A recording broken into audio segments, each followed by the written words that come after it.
Welcome to my channel. That's part 5. What if Naruto was the grandson of Madara Uchiha? Let's start. Gaara grinned maliciously as he stared at Kin. Kin shuddered because of the grin. She looked at Hayate. Proctor, I forfeit, she said, taking a step away from Gaara. Hayate nodded, but before he could announce Gaara as the winner, the genin was already attacking Kin with his sand. He moved quickly and took the girl out of harm's way. Subaku. No, Gaara. Your opponent forfeited the match. Why do you continue to attack her? Gaara did not respond. Hayate sighed. Kin has forfeited the match. Winner Subaku no Gaara.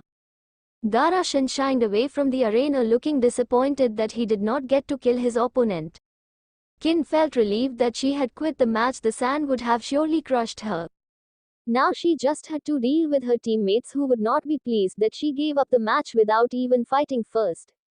Hayate looked at the screen again. Will Rock Lee and Kinuta Dosu step forward, please?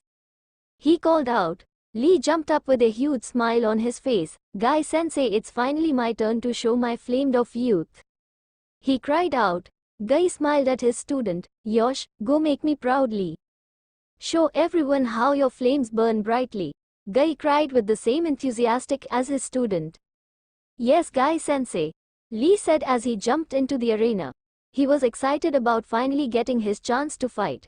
His sensei would be watching him and he was not going to disappoint his sensei.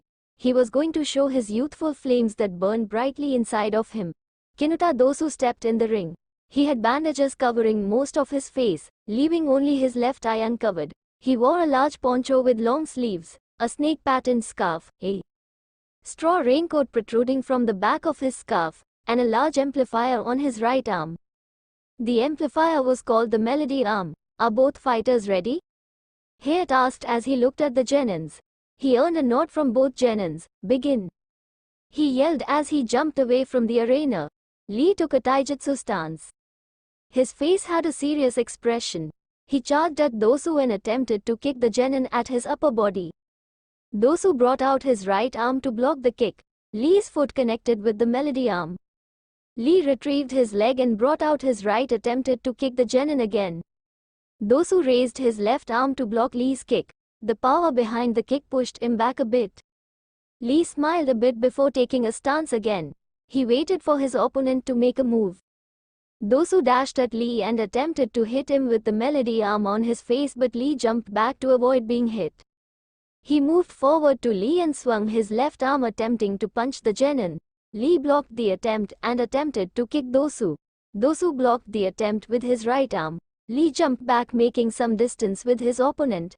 Despite having only started, the fight was certainly interesting. With the way the genins were exchanging attacks, it was something worth watching. Other than some one-sided fights they had witnessed, the two continued to exchange blows. Dosu had been unable to land a hit on Lee as Lee was faster than him. Lee had managed to land a few hits, but none had done much damage to the genin. Dosu was getting frustrated because of his lack of penetration through Lee's defense. He was also panting slightly and had a couple of bruises while Lee looked fine. Lee dashed at Dosu and swung his hand, attempted to punch the genin. Dosu blocked the attack. He was unable to block the kick that followed. He was sent flying, but he quickly recovered by flipping in midair and landed on the ground. Just when he landed, he rushed at Lee at his full speed. Lee also rushed at the genin. They clashed in the middle. Dosu swung his Melody Arm at Lee's temple, but Lee did enough to block the attack before it could hit him. But the arm was close to his head. Dosu smirked under his bandages as his Melody Arm released sound waves. The sound waves infected Lee and caused his vision to become blurry. He could not see properly. Dosu tried punching Lee on the gut, but Lee sensed the attack and jumped back. His vision was still blurry. What is happening? He asked, being confused as to why his vision had suddenly become blurry. The only answer he got was a rough chuckle from Dosu. Dosu moved closer to Lee and kicked him on his chest, sending him flying away. Lee flipped in midair and landed on the ground gracefully. The moment he landed, Dosu was in front of him. Dosu's right arm crashed into his gut. He spun around and kicked Lee to his temple. Lee hit the wall but recovered quickly. He got up and coughed a bit of blood. His vision was returning to him. He looked at Dosu's right. It was doing something to him. It looked like kind of gauntlet to him. It was very strange looking at it carefully as he had never seen something of its kind before. He just had to avoid it. Don't give up, Lee, Guy yelled out to his student. Lee looked at his sensei with a smile. Despite looking like he was losing, his sensei was cheering for him. He smiled at his sensei and gave him a thumbs up. Hey Guy sensei. Release your weights and show them your youthful flames, Lee. Guy cried out again. He was not about to let HISP student lose when he had the power to win his match. Lee nodded and removed the weights on both his legs. The weights landed on the ground and created a large dent on the floor. The ground shook when the weights hit. It shocked many. What the hell? Some thought upon seeing how heavy the weights were. Lee got into a stance and looked at his opponent. You have been a worthy opponent, but I must end this, he said seriously. Dosu was about to retort when Lee blurred out of sight. He appeared in front of Dosu. Dosu attempted to punch Lee in the face, but Lee blurred out of his sight again. Lee appeared behind Dosu and kicked the genin with a powerful on his back. Dosu was sent crashing towards the wall. Lee waited for Dosu to recover. He did not wait for too long as Dosu came charging at him. Dosu swung his right hand, attempted to disrupt Lee's hearing with his melody arm. Lee sidestepped the attack and punched Dosu to the gut. He jumped up and slammed both his hands on Dosu's head, compelling the genin down the floor. Lee waited for Dosu to get up. When he did, he kicked him on the chin, sending him up in the air. He did this after opening the first of the 8 chakra gates. He used Shadow of the Dancing Leaf and appeared behind Dosu while still in air. He let loose of the bandages on his arms and wrapped them around Dosu, restraining him. As they began to fall down the ground, head facing the ground, they rotated at a ferocious speed. Lee pile-drived Dosu to the ground head first. Dosu lay on the dent he created on the floor unconscious. Lee was on one knee, breathing heavily beside Dosu. His body was bruised but not heavily. Hayat stepped forward. Kinuta, Dosu is unable to continue. Winner Rock Lee, he announced. Lee grinned brightly and slowly made his way back to the balcony. You did it, Lee. I'm so proud to be your sensei, Guy cried out. Guy sensei, Lee, Guy sensei, Lee, Guy cried as he burst into tears and rushed to hug his student with much affection. Lee was also in tears while hugging his sensei. Everyone looked disturbed by the view. No one looked twice at the two hugging men. It was not every day that you saw two men hugging each other with that much affection. It was greatly disturbing to see. Hayat saved everyone by announcing the next match. Will Hyuga Hinata and Hyuga Neji come down, please? Hinata shyly made her way down the arena. She was not sure if she could fight against her cousin and win. She eyed Naruto and flustered because he was staring at her. She quickly looked away from him while poking her fingers. Naruto was watching her. She would do her best. A match between two Hyugas, Naruto thought. It would be certainly a match worth watching. Naruto was interested in seeing the two Hyugas fight. He wanted to see what the Byakugan could do against another Byakugan. He did not have much intel on the dojutsu as Madara had refused to acknowledge the Byakugan as a dojutsu. He had said the dojutsu was useless and therefore could not be placed in the same league as the Sharingan and the Rinnegan. Hayat looked between the two contestants. Are both fighters ready? He earned nods from both Hyugas. Begin, he yelled out. Hinata seemed to be hesitant to take a stance. She did not look like somebody who was ready for a fight.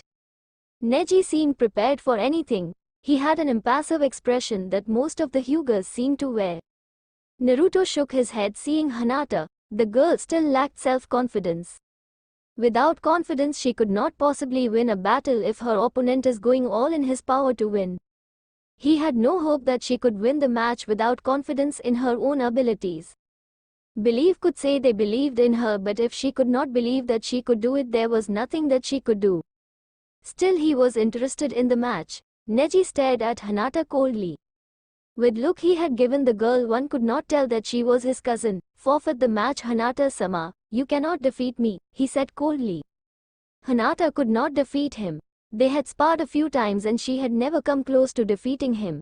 He had seen her fight several times. With her skills she could not defeat him. Hinata looked down while poking her fingers. You are not fit to be a shinobi because you lack self-confidence. Someone with no self-confidence is fated to lose. Hinata was a bit downed by Neji's cold words. She wanted to fight him and prove that she could compete to him, and also save him from the darkness that was consuming him. She took a stance and had a look of a dedicated kunoichi. Neji shook his head. You don't listen. I will prove to you that you are a loser and will always be a loser, he said as he took a stance. Byakugan, both Hyugas yelled as veins bulged around their eyes. Both ran towards each other with their dojutsu active. They engaged in their clan's famed taijutsu style, the Gentile fist. The battle went on for a few minutes as the two Hyugas traded blows. Their taijutsu style specialized on attacking the chakra networks inside of a person. For damage to be done, they had to use chakra externally in a form of lacing it around their hands. To block the attack, one had to block with a chakra-laced hand to avoid taking damage. Should it hit, one faced the risk of getting their chakra paths closed forcefully. When chakra points were closed at a certain part of the body, that part becomes immobile. Neji suddenly kicked Hinata on her chest, sending her away from him. Hinata was bruised and panting but had nonetheless taken less damage. Neji looked fine. He was not even slightly winded. One could tell that he was used to fight at such level while Hinata was not. Neji ran at Hinata and brought out his right hand, trying to connect it with Hinata's chest. Hinata deflected the attack with her own attack and jumped back, creating a breathing space. Neji charged at her again and exchanged palm attacks with Hinata. Hinata blocked all his attempts, but she did so with difficulty. Neji increased his speed a bit, catching Hinata off guard by his increase of speed. His chakra-laced palm landed in the middle of Hinata's chest. Hinata coughed blood before going down to her knees. Neji looked at her. I told you that you are a loser and would remain as such. Regardless of many times you fight to change that, it will never change. You will always be a loser. Fate cannot be changed, he said and turned away from her. Proctor, call the match. She won't be able to continue, Neji said, walking away. Hayate looked at Hinata. The blow to the heart should have ended the match. Hinata did not look like she could continue with the match. Winner HYU. ... Uddharan Chinha. He stopped when he saw Hinata was standing up, albeit shaking. Hinata looked at Neji, who had stopped walking away after hearing Hayate stop announcing him as the winner. It is true that I lack self-confidence. I don't believe that people cannot change. I have seen many people see change. While you are also wrong about something, Neji, it is not I that I am trying to change. What I want to change is you. You have been suffering most of your life and I want to change that, Hinata said. Neji said nothing for a moment before his eyes burned with hidden fury. He ran towards Hinata, looking to end her life with one last attack at her chest. The Jonins knew that should Neji hit Hinata, it would end her life. Hayate, Gai and Kurenai rushed at the arena and stopped Neji from killing his cousin. Neji looked at the Jonins and scoffed. Is this another special treatment for the Hyuga main branch? He said. All the Jonins holding let go of him and allowed him to retreat back to the balcony. Hinata collapsed down to the ground, allowing Kurenai to rush over to her. She carried the girl to the medics so that she could get help before her life became in danger. Winner, Hyuga Neji, Hayate announced. Naruto sighed. He was not able to see what the Byakugan could actually do. If what he had seen was all the dojutsu was capable of, then Madara had been right to discard it as a dojutsu. It did not give any abilities like the Sharingan and the Rinnegan. The remaining of the contestants did not interest him. He stepped back and stood against the wall. He sat down Indian style and closed his eyes. He held a single hand seal and thought. Sleep. The last thing he heard was Nara Shikamaru vs Akimichi Choji. His mind rested, and as he fell asleep, sleep was a kind of medical jutsu that Madara had taught him. It worked like any sleeping pill, but with the jutsu he slept immediately upon the jutsu being cast. He used the chakra inside his body to influence his mind to sleep. Minutes later, Naruto was woken up by Kakashi. He had only slept for a few minutes. It was enough to pass the time. The preliminaries are over, Kakashi said. Their others are already down there, Kakashi said, pointing at the gathered genin. Naruto nodded and went to the other genins. The Sandemi was making one of his speeches. 11 time allows for you to know yourself better and your enemy. During this time you will be able to study your opponent's abilities. In this month you will have the chance to improve yourselves.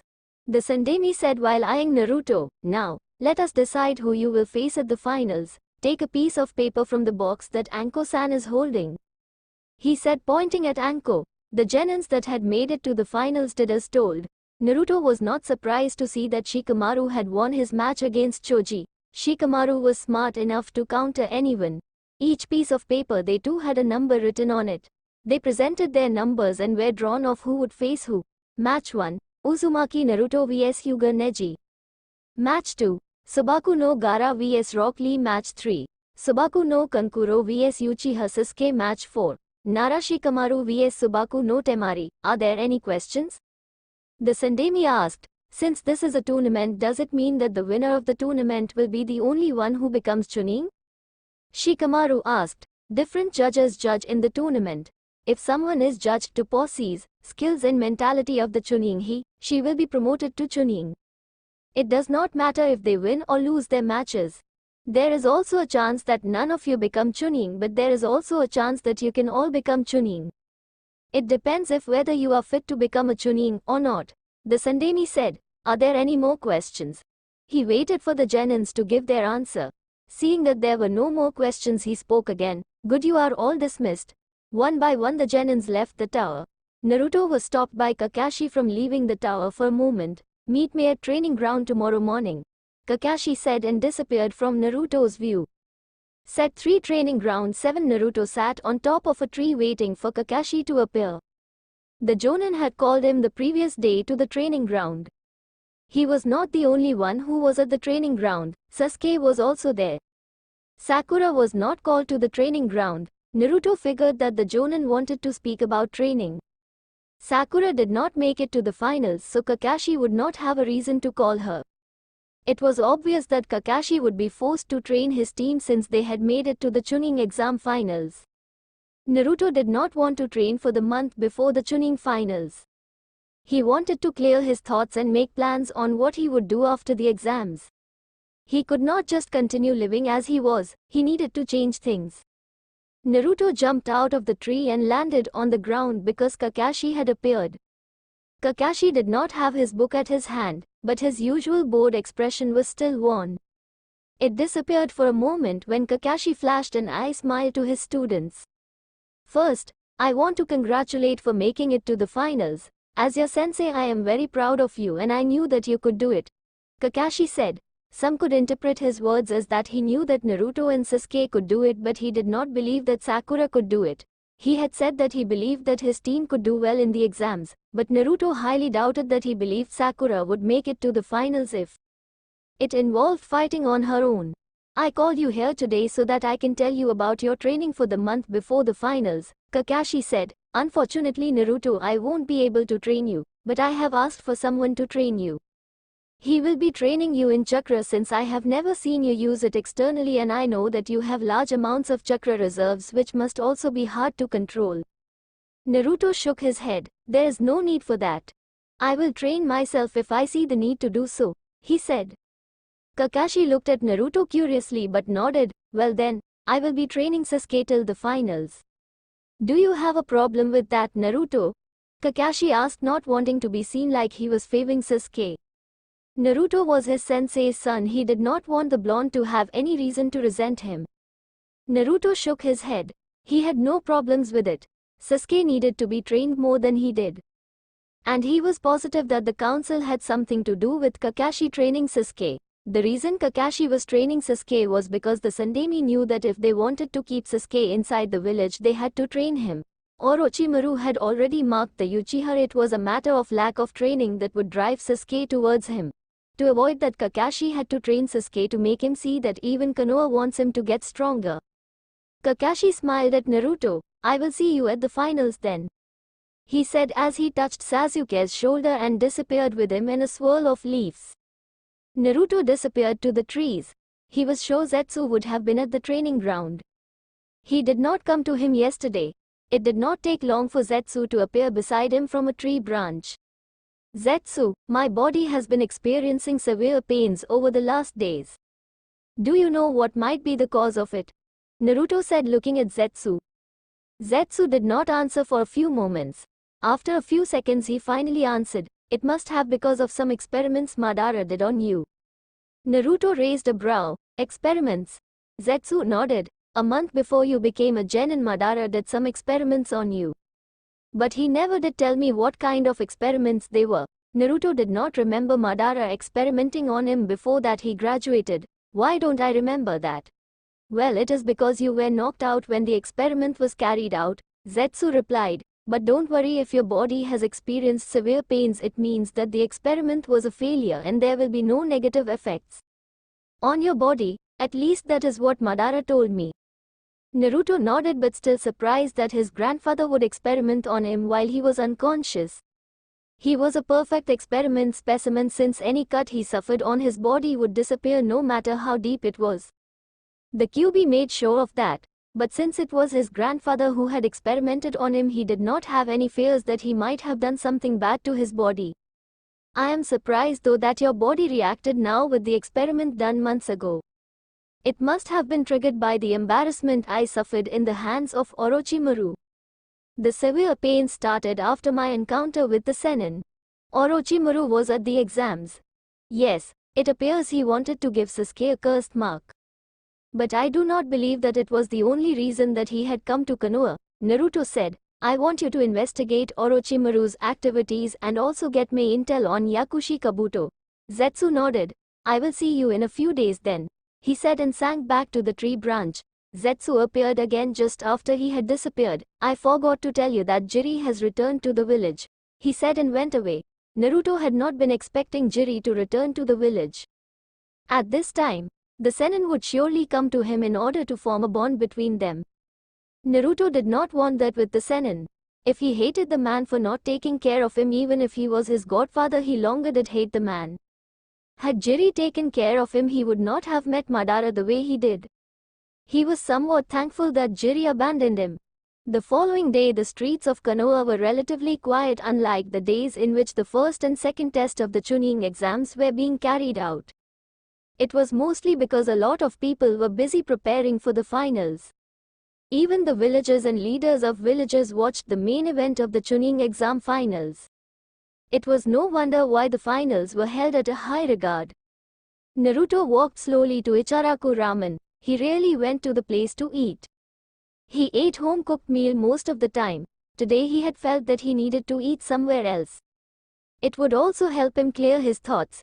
With a lot going over his head, it was necessary to get some fresh air. Naruto arrived at the ramen stand and took a sit. There was just one other customer beside him. People did not go away from the ramen stand when he came now, since most of the villagers had stopped glaring at him. Teuchi smiled upon seeing Naruto take a sit. "Ah, Naruto, it has been long since I last saw you. How have you been, my boy?" the old man asked. "I have been well, just a little busy," Naruto replied. Teuchi nodded. "Ayame, Naruto is here," he called out to his daughter. "Can I have 2 bowls of miso ramen, please?" Naruto said to Teuchi. Teuchi nodded and went away to the kitchen to get Naruto's order. Ayame came out of the kitchen with a brightened smile. She was happy to see Naruto. After she had made him promise that he would not disappear without telling her and that he would visit the ramen once in a while, Naruto came at the ramen stand once or twice in a month. She was just happy that he had kept his promise and did not forget about her for months. "Naruto, I am so happy to see you," Ayame almost yelled out. Naruto nodded. It was good to see her too. He might not care for a lot of people, but the Ichiraku family was a family who he would never forget. They had done a lot for him without expecting anything in return. They were good people, as such he respected them for their kindness and love. "Did you make it to the finals?" Naruto nodded. "I'm going to place my bet on you to win," Ayame said with a grin. Teuchi came from the kitchen with Naruto's ramen. "There you go," he said, handing over the ramen to Naruto. He went back to the kitchen, leaving Ayame to chat with Naruto. Ayame talked with Naruto for some time while the blonde was eating his ramen. She asked him a few questions which Naruto answered. Ayame was quick to realize that Naruto was easily bored, which was why he did not speak much. Despite him always having an impassive gaze, he was not cold-hearted, that much she could tell. Still, she missed the old Naruto who would have been devouring his ramen now instead of savoring it. She wished that he could someday just act the way he used to just for her. She missed his smile, no matter what she had done to make him smile, but he never did smile. The foxy grin he always used to give her was something she would never forget. It was now an image that was imprinted in her mind, and she was always staring at it whenever she thought of him. He was a part of her life and she would make sure it continued that way. It was always refreshing for Naruto to visit the ramen stand. It did not annoy him listening or answering Ayame's questions. Coming to the stand, he could always tell that she was alright, and that pleased him. Naruto finished eating his ramen and paid Ayame for the meal. He said his goodbye to the girl and left the ramen stand. The following day, Naruto was alone at the Hokage monument. He was still waiting for Zetsu to report what he had found on his search. He was also getting bored because he was having nothing better to do. He had been thinking of going to the hideout for the time being. Konoha was boring at the moment. If he were to disappear, no one would worry except the people who watch him. They had started watching him again. He had sensed them today. With them watching him, he could not meet Zetsu anywhere. But this time the surveillance had decreased, and they were not as active as they were before the exams started. It gave him much room to breathe, unlike before. With the numbers decreasing, Naruto figured that it was just a matter of time before they stopped watching him, since it was obvious that they were not going to get anything by tailing him. Naruto was brought out of his thoughts when a voice sounded beside him. "The village looks lovely from here, doesn't?" Naruto quickly turned around to see who it was. He had not sensed the person get beside him. If it was an assassination attempt, he would surely have been killed. He saw a tall man with waist-length, spiky white hair tied to a ponytail, with two shoulder-length bangs that framed both sides of his face. He also had red lines that ran down from his eyes and wore a horned forehead protector with the kanji for oil. He also had a noticeable wart on the left side of his nose. The man wore a green short shirt kimono and matching pants, under which he wore a mesh armor that showed out of his sleeves and legs of his outfit. His outfit was completed with handguards, a simple black belt, traditional Japanese wooden sandals, a red haori with two simple yellow circles on each side, and a scroll on his back. "Jiri," Naruto said, looking at the Sannin. Once again he had been bested by a Sannin. It did not please him. Jiri grinned, looking at Naruto. "Oh, you know of me." Naruto looked back to Konoha, taking his eyes off Jiri. "What can I do for you, Jiri?" "Have some respect, Jaki. I am the great Toad Sage, Jiri-sama, one of the three legendary Sannin, and you should address me as Jiri-sama," Jiri said aloud while trying to pose. Not that Naruto bothered to look at the Sannin. Jiri looked down. "Nobody appreciates my greatness," he thought sadly. Silence was born as Naruto waited for Jiri to answer his question. While Jiri did not know how to start the conversation with Naruto, the Sandemi had told him that Naruto knew about his heritage. He did not know which were the correct words to say to Naruto. He sighed and sat down beside Naruto. "I heard you made it to the finals," Jiri finally said while looking at the village. "You heard correct," Naruto responded. He did not like going around the bush, nor did he like people doing it when they wanted to tell him something. But he was going to tolerate it. Just this once, he had nothing to do anyway. "When do you start preparing for the finals?" "I heard there are some tough competitors." "I'm already prepared for the finals," Naruto responded dismissively. Jiri was quiet for a moment before finally getting main reason he had come to see Naruto. "The old man told me you are aware of your heritage. Is that true?" "Yes." "So?" Jiri was not expecting the kind of response from Naruto. It was not going to be easy for him. "Then you probably know what I am to you." "Yes, but I don't consider you as such," Jiri nodded sadly. He had messed up, but he could try to get involved in Naruto's life. It could not make up for his mistakes, but it was better than nothing. "It is my responsibility to train you and teach you your father's jutsu. I know you said you are already prepared for the finals, but what do you say to training with me? We could make up for lost time," he said with a grin. "I don't need training from you, Jiri, and I certainly have no desire to learn any of Minato's jutsu," Naruto said impassively. Jiri noticed that Naruto said Minato instead of father, but he chose to put it aside. "For now, that is, I can teach you ninjutsu. I heard that you were not taught any ninjutsu. You do need to take advantage of the reserves you have. I can be of help in that," Jiri argued. "Yes, I'm sure you can be of use in that. But I don't need your help. Jiri let loose of a sigh of frustration. By the tone Naruto used, he knew he was not going anywhere.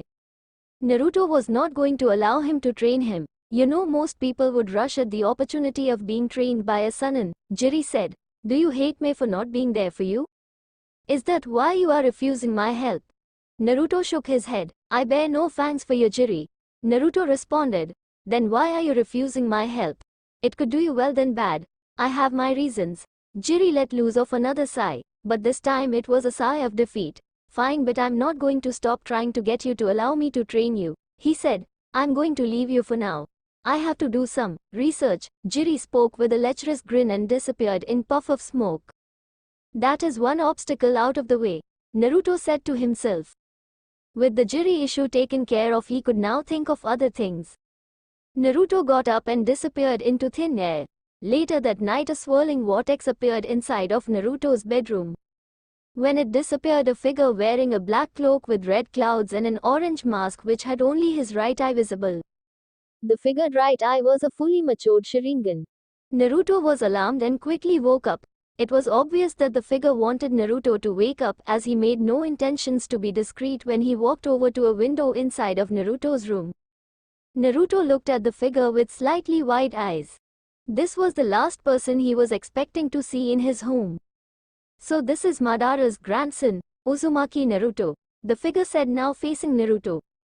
Naruto was still at shock. The last time he had spoken with Zetsu about the figure in his room, Zetsu had said the man was not aware about his relations with Madara. Now with him being before him meant he knew. Oh, did you actually think that I did not know about you? I know everything about you, boy. Naruto got over his shock.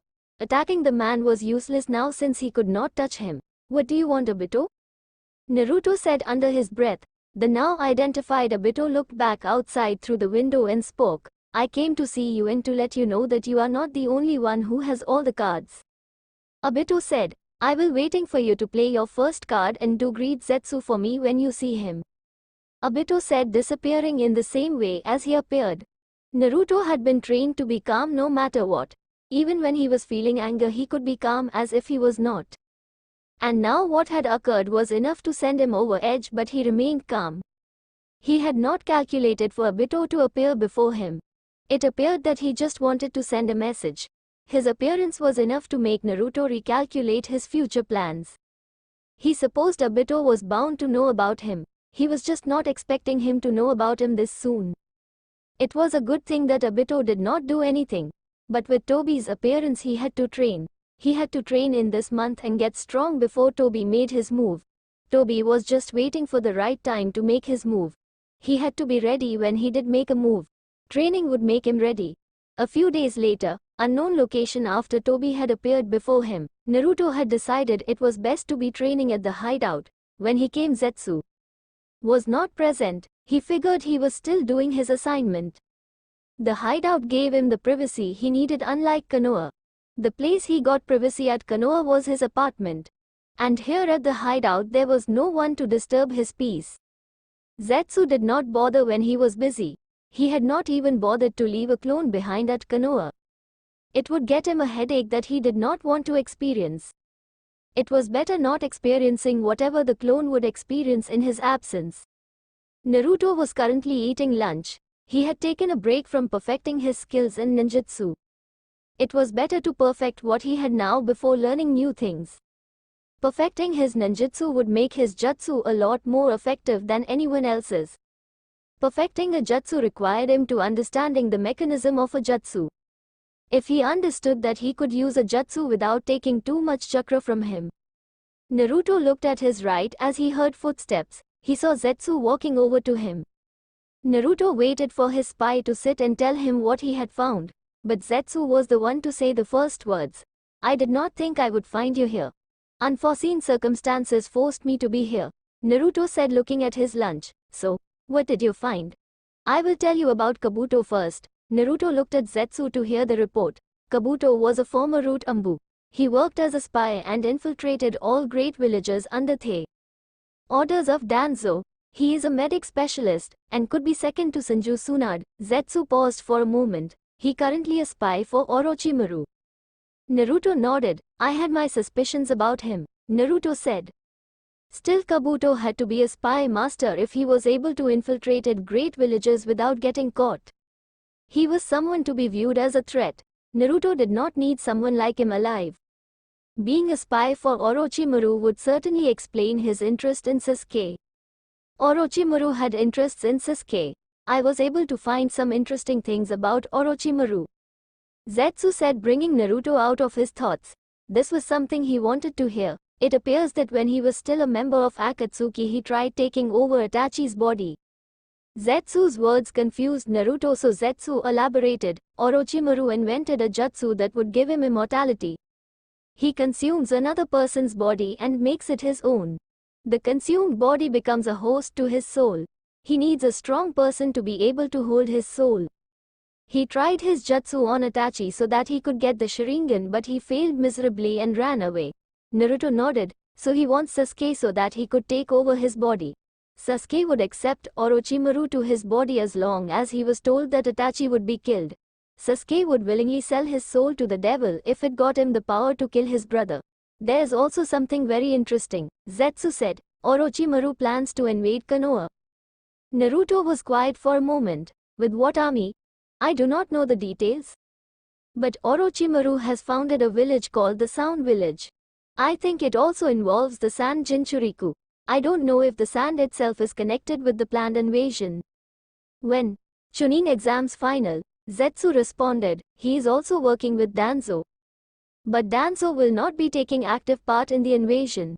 He is only making things easy for Orochimaru by providing security details and removing certain ambush squads so that Orochimaru's people can get into the village without being noticed. Naruto was not surprised to hear this, so Orochimaru invades Konoha and kills the Sandemi. Aftermath, Danzo tried to get himself made Hokage. Naruto summed up what Danzo must have planned with helping Orochimaru invade the village.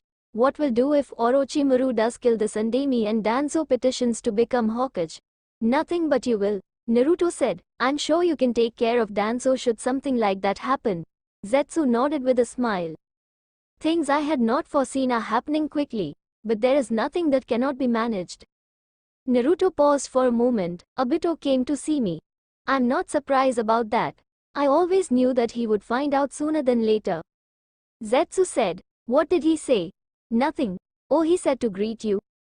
Zetsu nodded. So what do you plan on doing? Others are playing their cards. During the finals my Uchiha heritage will be revealed. I will think of what to do before the finals, Naruto said, leaving Zetsu alone. Orochimaru was making his move on Konoha. He had not anticipated something like that to occur.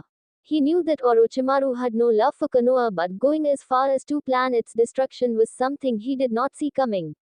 Konoha had done nothing to Orochimaru. He had been the one to wrong the village. For now he did not care if the village got destroyed though. Konoha could always be rebuilt any time. His power was going to be revealed to Konoha and the world during the finals. Konoha was definitely going to be shocked upon seeing him wielding the Sharingan. Right now he needed to train. Nothing. Oh, he said to greet you. Zetsu nodded. So what do you plan on doing? Others are playing their cards. During the finals my Uchiha heritage will be revealed. I will think of what to do before the finals, Naruto said, leaving Zetsu alone. Orochimaru was making his move on Konoha. He had not anticipated something like that to occur. He knew that Orochimaru had no love for Konoha, but going as far as to plan its destruction was something he did not see coming. Konoha had done nothing to Orochimaru. He had been the one to wrong the village. For now he did not care if the village got destroyed though. Konoha could always be rebuilt any time. His power was going to be revealed to Konoha and the world during the finals. Konoha was definitely going to be shocked upon seeing him wielding the Sharingan. Right now he needed to train. Naruto might have thought he was the only one to reveal shocking secrets during the finals. But he was not. There was someone else who had planned to reveal a shocking secret. Konoha was buzzing with a lot of activities. Everyone within the village wore a smile. All problems were forgotten. Everyone chose to be happy. It was as if heaven was showering the village with bliss. Business owners were somewhat those who the happiest of all. People from other villages had been inside the village and were buying a lot of things. More visitors meant more profits for them. Despite it being a profitable time, there was still competition with the businesses. Competition did not go away. It was what drove successful businesses. Most people were making bets. The finals of the Chunin exams had arrived. Some people just wanted to enjoy good fights, while some wanted to enjoy the good fights while making some money off the tournament. No one could be blamed really for making bets. It was what made the tournament worthwhile watching. Well, the streets were full a few hours ago, but now they were all quiet. Only a select few could be seen within the streets of the village. The majority of people were gathered at the stadium which the finals are to be held. The stadium was full of people. There were no empty seats. Each seat was taken. To some, the stadium was a bit too small since not everybody could get inside the stadium. The Fire Lord as well as other leaders of other countries were also present at the stadium. Even some leaders of small villages were present at the stadium, all in the name of the Chunin finals. They were present to observe the next generation of powerful shinobi and also to see the strength of genins from other villages. Konoha had the most genins in the finals. It was good because it also gave them a chance to see if Konoha was still producing strong shinobis as it had been over the previous years.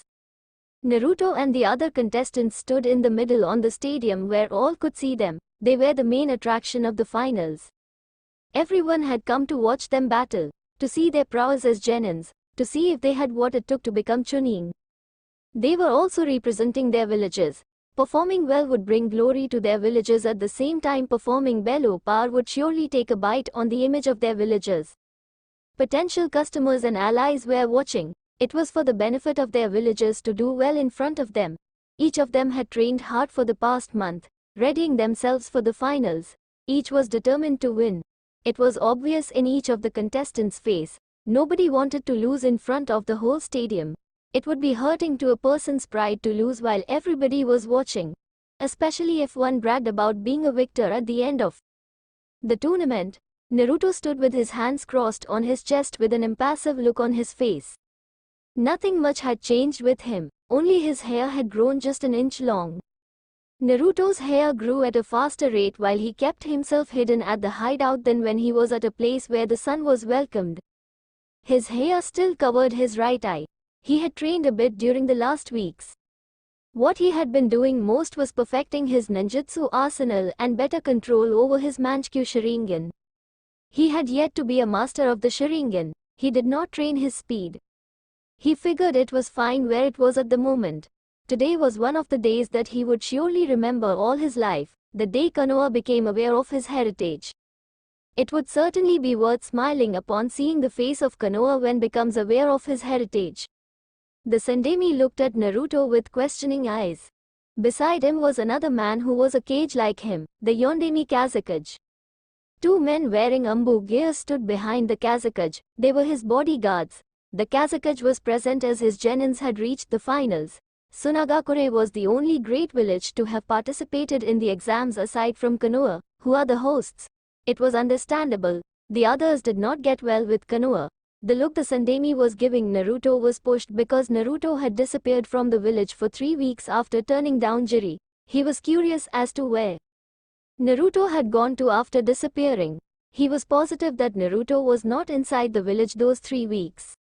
He had his Ambu search for him and the best sensors, but none were able to find him. His chakra signature had just disappeared without a trace.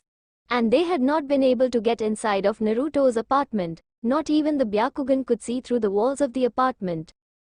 He had wondered how Naruto was able to make a seal that could make the Byakugan's abilities ineffective. From what he had observed, Naruto showed no mastery in Fuinjutsu. He did not have Jiri break the seal, seeing that Naruto would surely notice that they had broken into his apartment.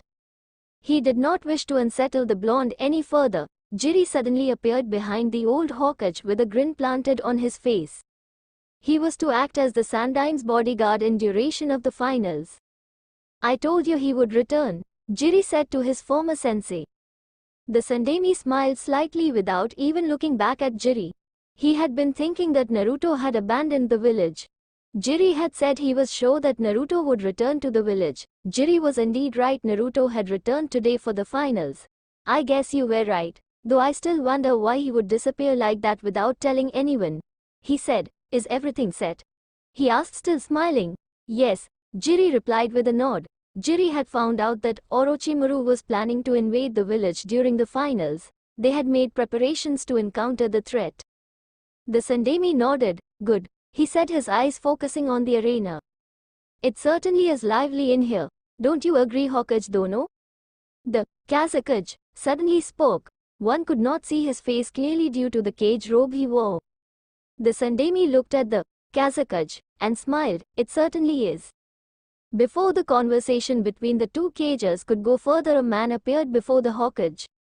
He had shoulder-length brown hair which hung about his face with brown eyes. He wore a forehead protector like a bandana, and a standard Jonin outfit and a senbon in his mouth. Should I start with the finals, Hokage-sama? The man asked. The Sandemi nodded in approval. All the contestants were already present along with other important people. There was no need to keep the crowd waiting any longer. He was surprised though that Kakashi had brought Sasuke in time for the finals. He had thought that the Jonin would be late along with Sasuke. That was why he had made preparations for Kakashi to be looked for if he did not appear in time. He could not be faulted about that given Kakashi's laid-back attitude. Genma stepped forward and jumped at the middle on the arena just in front of the contestants. He smiled at them before looking back at the crowd, which had become settled. Welcome everyone, he said loudly for everyone to hear him. My name is Genma Shiranui, proctor of the finals. I would like to welcome you all to Konoha's Chunin selection exam finals. Genma yelled out to the crowd, who welcomed his words with cheers. We will now begin with the matches between the contestants that have worked hard and reached the finals of this tournament. Genma said and made his way over to the proctor's seat. He looked at the contestants of the first match, Uzumaki Naruto, Hyuga Neji. The rest of the contestants, please go back to the contestants' booth. The rest of the contestants left the arena. Sasuke shot Naruto a glance before leaving. He had trained hard and gotten strong during his time with Kakashi. He wanted to test the power he had attained against Naruto. Naruto was someone he was sure would give him a good fight. He had always wanted to fight Naruto. The exams had brought a good chance for him to fight the blonde. Genma looked between Naruto and Neji. Naruto still had his impassive expression. Neji had the same expression as Naruto. The rules are the same as the ones that applied during the preliminaries, Genma said. First match of the Chunin exam finals, Uzumaki Naruto vs Hyuga Neji. Genma yelled, begin. He yelled, motioning with his hands for the Genins to begin the first match. Naruto unfolded both his hands from his chest. Before the exams, Zetsu had told him something he had taken into account. Genins did not give him a match. Only a select few could land a hit on him. He had always ended a match quickly because it annoyed him dragging himself against someone who can't land a hit on him. Zetsu had told him that if he did not want to get bored with fights, he should at least play with his opponents, or he would get bored with most of the fights he fought. Zetsu was basically telling him to give his opponents false hope and then crush that hope mercilessly. It was the same tactic Orochimaru used, but Orochimaru had a tendency to underestimate his opponents. It was a blunder he would hope to avoid given his current level of power. The crowd began to mutter in anticipation. Some were picking who would win the match. Some were gunning for the Hyuga prodigy, while a select few gunned for Naruto to win. The air in the arena was thick as Neji stared at Naruto blankly. He was confident he could win the match. He was a prodigy after all, and anyone who was fated against him was fated to lose. A clone puffed into existence beside Naruto. He took a few steps back and sat down Indian style with his eyes closed. Zetsu's advice weighed down a bit, but he would test his opponent's strength with a clone before fighting himself. He would rather not waste his energy fighting someone who could not defeat his clone. If Neji could defeat his clone easily, he would have his fun just as Zetsu had advised him. Fighting Neji would give him a chance to experiment. The clone Naruto had made was a solid clone. It had little chakra as Naruto did not want it to drag the fight for too long. Neji seemed insulted by Naruto's actions. Anyone would have been insulted. What is this? Aren't you going to fight me? Neji asked, looking at the real Naruto. Naruto stayed as he was while his clone spoke. I will. But that is if you defeat me. I'm just a clone. One hit and I will dispel. The clone stated impassively. The clone's words drew question marks all over the stadium. People were wondering if it was just arrogance to say something like that. Neji was a prodigy and he could surely defeat a mere clone. None felt more insulted than Neji, but the Hyuga was able to contain his anger. He did not think that Naruto would have the guts to do something nor say something like that. He was not expecting it. But he would not be shown up by someone who was once considered a dead last. Byakugan. Neji yelled as veins around his white eyes bulged. Neji ran towards the real Naruto, ignoring the clone. He could not waste time with the clone when he could fight the real person. What Naruto had done was an insult to his skills and his pride as a shinobi. To make him look like he was not worth an effort to fight and have him fight a clone instead was degrading. He could not allow anyone make him sink any lower than that. Naruto stopped Neji in his tracks by standing in his way. If he wanted to make the real one fight, he had to defeat the clone. With the fighting style of the Hyuga Can, his speed would have to keep his distance because a single hit from Neji would destroy him. He was faster than Neji, that would prove to be an advantage to him, but he was not as fast as the real one. Fighting a Hyuga was not a good thing for a clone. The chances of being destroyed in a single direct hit were high. Neji glared at the clone before raising his palm, which was glowing with chakra. He tried to hit the clone Naruto at the chest. The clone jumped back, dodging the blow. Neji wasted no time. He dashed at the clown, making it jump away from him again. "Are you going to keep running away from me?" Neji asked while getting into his clan's taijutsu style, the Gentile Fist. The clone responded by charging at Neji. It swung its right leg when it had reached the genin. Neji crouched down to avoid the kick and raised his palm to try hitting the clone. The clone disappeared suddenly and appeared behind Neji. Neji spun around quickly to block the oncoming punch sent towards him by the clone. "The Byakugan gives me clear view of the battlefield. I can see your attacks," Neji stated, his hands still blocking Naruto's punch. The clone responded by making a distance between itself and Neji. It looked at the real Naruto for a second. A second was what Neji needed, as he suddenly appeared before the clone, hitting it with his palm and sending a chakra pulse at the clone's chest, making it disappear in a puff of smoke. But not before saying something more to itself than to Neji. "I let my guard down." Neji smirked and turned around facing Naruto. Naruto was already standing up looking at Neji blankly. "I have defeated your clone easily. It did nothing but delay the inevitable," Neji said arrogantly. Naruto gave no response to Neji's words. Neji got back into his taijutsu stance. "Fate has deemed that you will lose against me. You were once considered a dead last at the academy, but now you are not.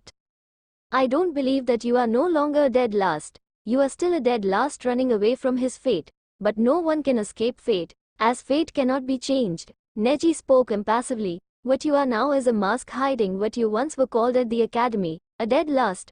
I will defeat you today and remove that mask, exposing who you truly are, a dead last," Neji said, believing that he could defeat Naruto and remove his mask. Naruto responded by holding a single hand seal. "Fire!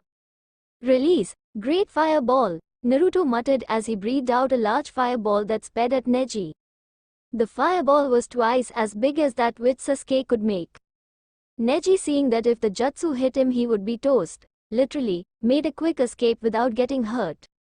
Sasuke had wide eyes upon seeing Naruto do his favorite jutsu with one hand seal. It bothered him greatly that Naruto could do the jutsu better than him. He had never seen Naruto do the jutsu. Naruto had never shown any skill to use ninjutsu before. Performing the fireball jutsu with a single hand seal meant that he was accustomed to doing the jutsu and had mastered it. It infuriated him. He was an Uchiha. All Uchihas were supposed to be masters of the great fireball. The jutsu had originated from the Uchiha clan after all. It was unacceptable to see someone do the jutsu better than he could. So he is going to reveal his true power, the Sandemi thought with a smile. He too was a bit surprised that Naruto could perform the fireball jutsu with a single hand seal. It would not have been surprising had it been an Uchiha. Uchiha clan had a natural affinity to fire release, so it would not be surprising. This is certainly turning out to be interesting. I heard that Uzumaki did not display any skill in ninjutsu. But seeing him perform a jutsu like that makes me curious. The Kazakage said to the Hokage, curiosity dripping from his tone. He was wondering why Naruto did not use any jutsu at the Forest of Death. Both Jiri and the Hokage nodded but offered no words.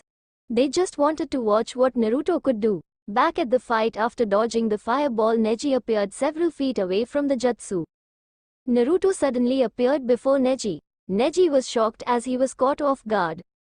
He had not been expecting Naruto to attack him after sending the fireball jutsu at him. He had not even seen Naruto move. "You are really annoying when you start talking," Naruto stated impassively. Neji had been expecting him to attack him given that he had been caught off guard. If Naruto had attacked when he had appeared before him, he would have hit him since he was in no position to defend. He was not a bit curious as to why Naruto did not try to land a blow on him. Neji glared at Naruto for saying he was annoying. He smirked. "You had an opportunity to let a hit on me, but you did not use it. Such an opportunity will not come again, and I will make you regret it," Neji said impassively. His palm rushed at Naruto's left shoulder. Naruto shifted aside to avoid Neji's hit. Looking at Neji's face, he was positive that Neji was not going to stop with his attacks. Neji tried hitting his right shoulder. Naruto dodged, forcing Neji to try to hit another target. Naruto dodged all of the attacks while his eyes were firmly on Neji. He might not have worked on his speed before the finals, but he was still fast. His speed was the reason Neji could not land a hit on him. Naruto jumped back, creating a distance between himself and Neji. He was doing his best to avoid being hit by Neji's attacks. It would be rather troubling if he were to have his chakra paths blocked. Neji's strikes aimed at blocking his chakra paths. If his chakra paths were blocked, it would make him immobile. But at least for him, for a moment, having his chakra paths blocked was something he could deal with. Neji ran at Naruto at a faster speed than before. His hands were still glowing with light blue chakra. To his shock, Naruto's hands began to glow with chakra. One had to have good chakra control to be able to do what Naruto had done. Neji had been moving at a faster speed than Naruto had thought he would. But it did not mean that he could not handle it. Naruto blocked Neji's attempt to hit him at the chest with his hand. It was laced with chakra to prevent its chakra pathway from being blocked. Naruto continued on to block Neji's attacks for 4 minutes straight. He only received 2 hits on both his shoulders, but he dealt with it quickly by forcing chakra to pass through the blocked pathway. It was a rather uncomfortable process, but other than that he had no injuries or bruises. Neji, on the other hand, was slightly worn out. He was also frustrated because he had failed to give Naruto an injury. All his attempts to hit Naruto had been fruitless. Naruto suddenly gripped Neji's right hand. He held it tightly, making Neji wince. Naruto spun around along with Neji. Neji spun around in air while his hand was held by Naruto. He knew that Naruto was going to release the hold on his hand. But if Naruto did that, it would send him flying. Naruto let go of Neji's hand. But before Neji was thrown away from him, he hit Naruto's right hand, making him immobile. Neji was sent crashing towards the wall. He recovered quickly, but his body slightly bruised and his clothes slightly tattered. He got up and looked at Naruto. His eyes could see that Naruto's hand was immobile because he had blocked its chakra pathways. "Your right hand is immobile now. With only one usable hand left, I will easily remove that mask you wear," Neji said with a smirk. Crowd. Sakura looked down at the stadium. Beside her were Kiba, Shino, Hinata, Ino, Tenten and the 3 Jonin senseis of Team 7, Art, 10, and Team Guy, Hataki Kakashi, Yuhi Kurenai, Azuma Sarutobi, and Maito Gai. Doesn't Neji realize that Naruto is not wearing a mask and the dead last was the mask? Sakura asked, particularly to no one. "I don't think he does," Ino replied, her eyes firmly at the battlefield. The Jonin just continued watching, each with different thoughts in their heads. Kakashi was wondering about something. Naruto did not seem to be fighting the way he usually did. Normally Neji would have been lying somewhere with a broken body at this given. But the fight had been going on for a while and still Naruto had not landed a hit on Neji. To trained eyes one could tell that it was not because he could not, but because he did not want to. Kurenai saw Kakashi's thoughtful expression. "What is it, Kakashi? Something seems to be wrong here. Naruto is stronger than Neji, that much I know. But why he is not ending the fight is making me curious. I have watched Naruto fight many times and he never plays when he is fighting someone with genuine strength. Kakashi replied. Kiba responded before Kurenai could respond. What are you talking about, Kakashi-sensei? Can't you see that Neji has Naruto on the defensive? He said. After Naruto had humiliated him at the preliminaries, he had learned to resent the blonde. Naruto had beaten him like he was a fly. Gai shook his head. Naruto seems to be holding back for some reason. He is on the defensive because he wants to, not because Neji is forcing him. Gai stated, observing the fight. Why? He did not seem to be capable of holding back at the preliminaries. Kurenai asked. It is most likely he is just playing with Neji. But that would be out of character for him, Kakashi said. Let's just watch and see what happens. He said, getting the Jonins to nod in agreement. Back to the fight. Naruto sighed inwardly and forced chakra on his right hand to open up the blocked chakra pathways. He was better at controlling his chakra because of his Senju DNA. Senju were known to have had perfect control over their chakra. It was easy to unblock his chakra pathways. He disappeared and appeared in front of Neji. He did not attack just as he did last time. Neji smirked as he stared at Naruto. He would make the blonde rue his choice of not attacking him while he could. You are within my range, Neji stated. 8 trigrams 64 palms, Neji said, his fingers going at Naruto's body. 2 palms, Neji said as his hands hit Naruto. 4 palms, 4 hits at Naruto's shoulders blocking his tenketsu points. He hit Naruto with his strikes until he reached 64 strikes. Naruto had taken each strike without trying to block. Remarkably, he was still standing, only his shoulders were slumped and his eyes were staring down at the ground. I have hit you with 64 strikes. Your body should not be able to move. I suggest you stay down and accept what fate has decided, Neji said. You were fated to lose this match and thus you have lost. Naruto's eyes left the ground and traveled towards Neji. Neji spoke again, seeing Naruto look at him. Give up. You have no power to defeat me. Neji said, believing that his opponent was weaker than him. It was not fate that you hit me, Naruto corrected. You only hit me because I wanted you to, as I wanted to see what would happen if your technique hit me. The whole stadium was silenced by Naruto's proclamation. Some hung their mouths open while others blinked several times and a few just raised their brows. It was just unbelievable to them. No one would dare take on those hits just to see what would happen. That would be unless he was short of a few brain cells. You are lying. Even if you let yourself be hit, the damage is done. I can see your tenketsu points are blocked with my eyes. Neji said, not believing that Naruto had let himself be hit. Naruto released a wave of chakra, forcing his tenketsu points to open. The chakra he released picked up debris around him for a moment before the dust cleared. Naruto stood still, his tenketsu points now open with his eyes fixed on Neji. Naruto closed his eyes and opened them, revealing a fully matured Sharingan. A Sharingan he had managed to keep hidden from everyone within the village. Well, the crowd could only see his left eye as his right was hidden by his hair. Everyone within the stadium was shocked. In everyone's wildest dreams they had never imagined Naruto with a Sharingan, the dojutsu of the Uchiha clan.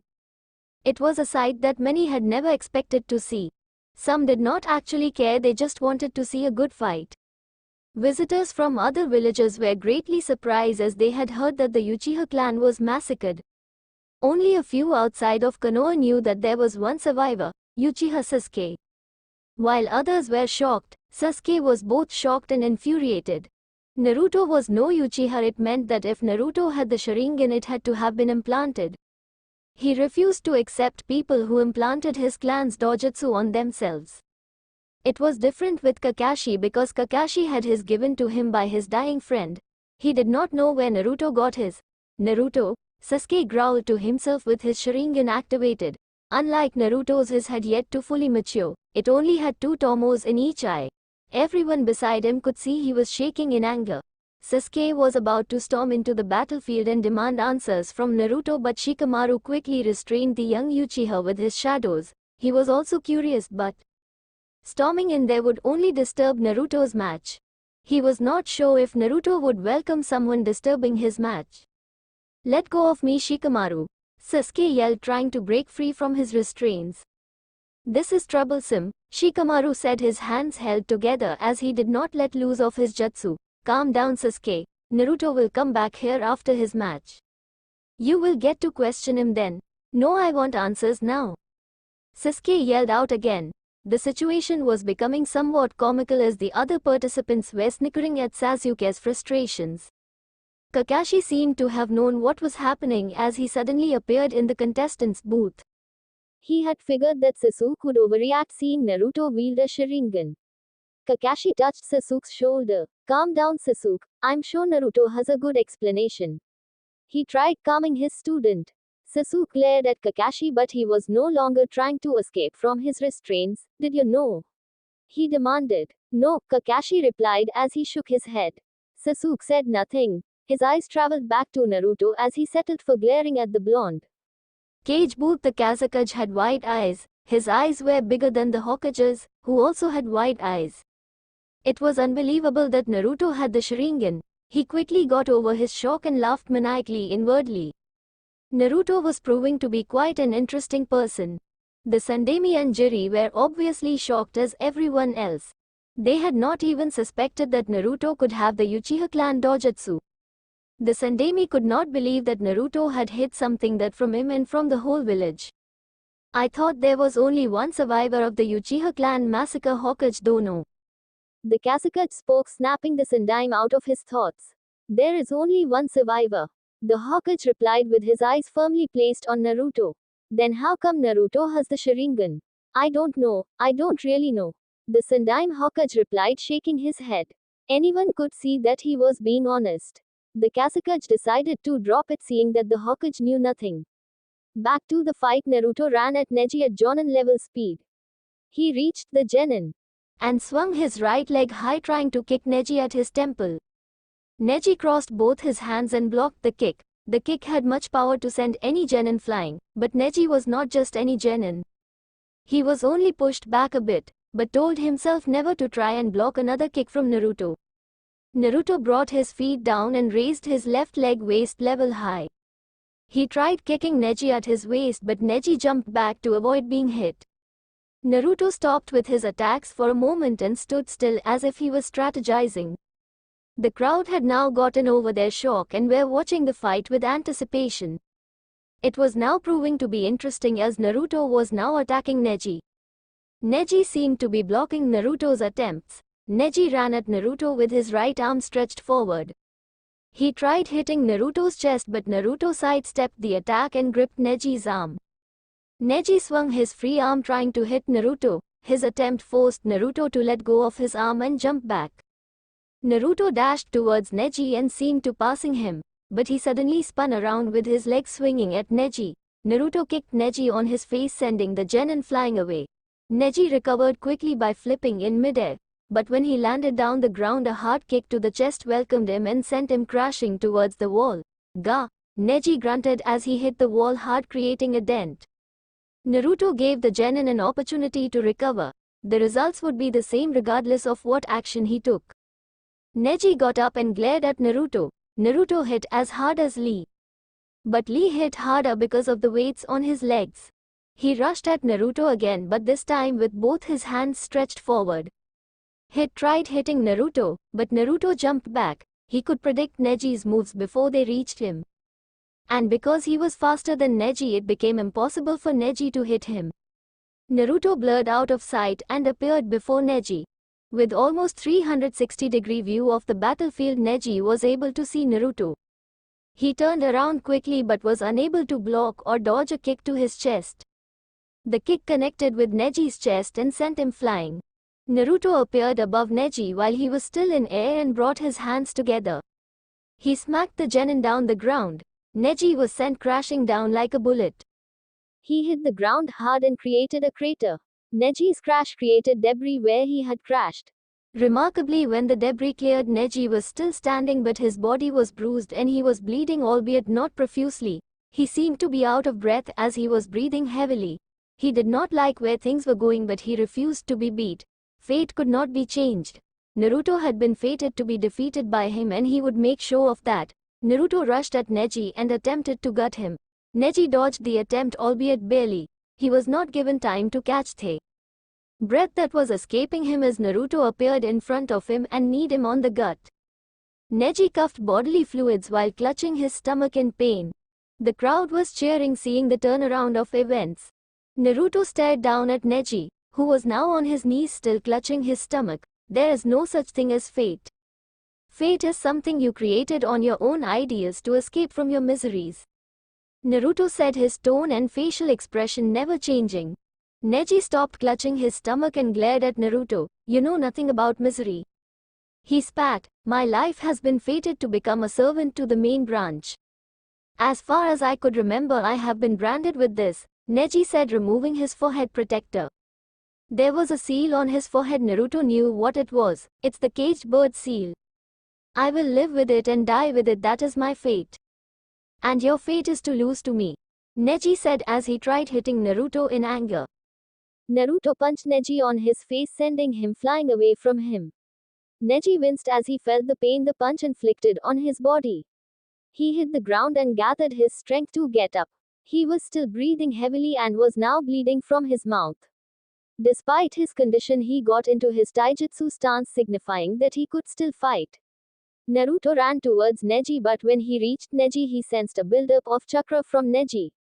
He did not stop trying to kick Neji though. Kaiten! Neji yelled as he began to spin furiously, and while he released chakra from his tenketsu points.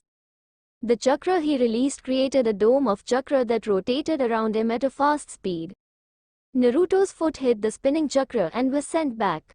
He flipped in midair and landed down the ground. That was unexpected, he said to himself. Neji stopped spinning, releasing his defense jutsu. He smirked at Naruto. This is my ultimate jutsu, the ultimate defense jutsu. With this you cannot touch me anymore, he said confidently. Those of the Hyuga clan had wide eyes seeing Neji perform the kaiten. It was a defense jutsu only taught to the skilled members of the main branch. For Neji to learn the jutsu on his own only proved that he was truly a genius. No one could doubt that he was indeed a prodigy of the Hyuga clan. But despite his skill, he was facing someone who seemed to be beyond his level. Ultimate defense, you say, Naruto said. Shall we test that? The way Naruto spoke made Neji wish he did not say the kaiten was an ultimate defense. Naruto did a single hand seal, fire release, great fireball. Another large fireball sped towards Neji faster than the first one. It was just as big as the first. Due to Neji's current condition, he could not escape the jutsu by running away from it. Naruto was aware of that. The only way for Neji to defend himself was to use his kaiten. Neji saw the fireball coming towards him. Kaiten, he yelled as he activated his defense technique again. Both techniques clashed, but the kaiten held on. Naruto ended his jutsu, allowing Neji to do the same. Neji was breathing heavier than before and was barely standing. The kaiten was taking a toll on him. The kaiten had passed Naruto's first test, but barely. Naruto held another single hand seal again, readying for another jutsu. Fire style, Dragon Flame Caterwall, Naruto yelled as 5 small flame fish-like creatures with 2 large fangs raced at Neji in 5 different directions. It was a jutsu Naruto had learned from Madara. All creatures seek out their targets till they hit. The only way to stop them was to make them hit something. Neji gathered his remaining chakra and called upon the kaiten again. One by one the flame dragons hit Neji's defense. When each hit it exploded, and the fire it created became one with Neji's rotating dome of chakra. Neji realized this when he felt the heat rise up and stopped spinning to avoid being burned to death by his own jutsu. But he did not get away without suffering slight burns on his clothes and skin. Neji fell on his knees while sweating and breathing heavily. The heat that had surrounded was too intense for him. His chakra was also spent. It is not a perfect defense, thought Naruto to himself. He decided to try another jutsu. He had yet to try it while fighting with someone other than his clones. Neji provided him the opportunity to test the jutsu. He flashed through several hand seals and expanded large amounts of chakra. Well, to others who did not have much chakra as Naruto had. Fire style, Majestic Flame Destroyer. Naruto breathed out an unimaginable wave of flames that covered the whole space in front of him, reaching the walls of the arena in width. The wave of flames went straight at Neji, who had white eyes like everyone inside the stadium.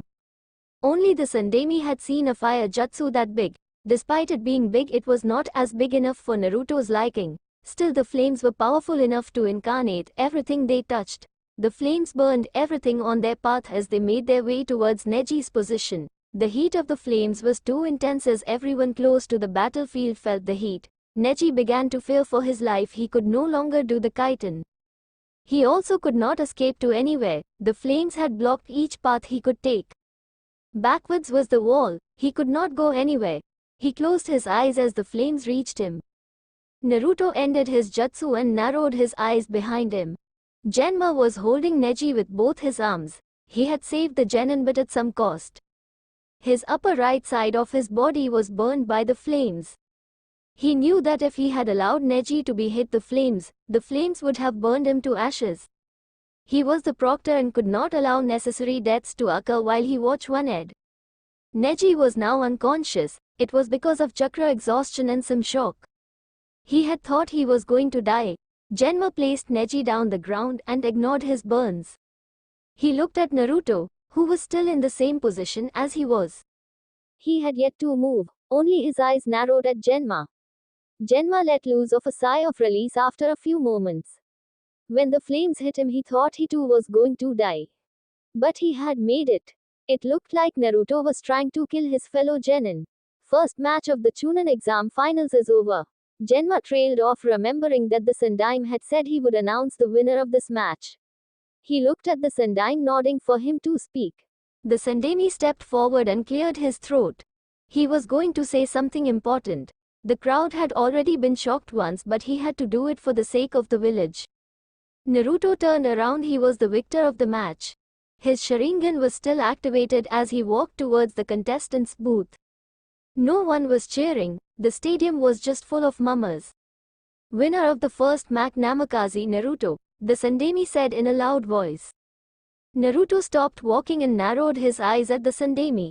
His Sharingan morphed into its Manchikyu form for a second before returning back to normal. That was something he was not expecting the Sandemi to say. He had figured the old man would eventually announce his other heritage to Konoha, but did not think he would do it anytime soon. The Sandemi might have done it to free himself from the secret, but there was another ulterior motive. Naruto knew that. When Konoha came to accept that he was indeed the son of the Yondaime Hokage, they would start to love him. When loved by the villagers, he would have no reason to abandon the village. WHAAT. Some yelled out in disbelief upon hearing that Naruto was a Namikaze.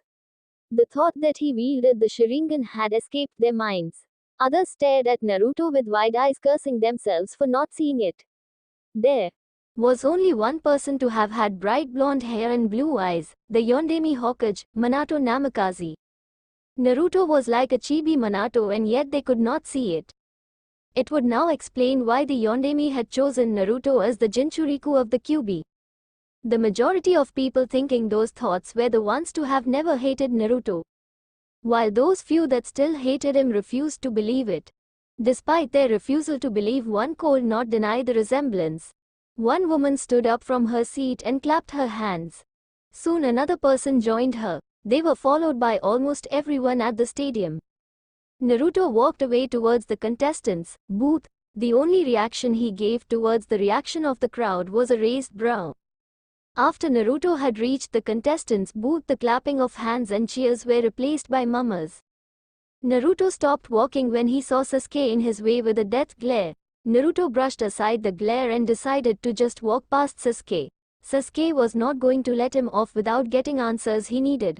Naruto, Sasuke called out, stepping in front of Naruto again. Where did you get that Sharingan? Sasuke demanded.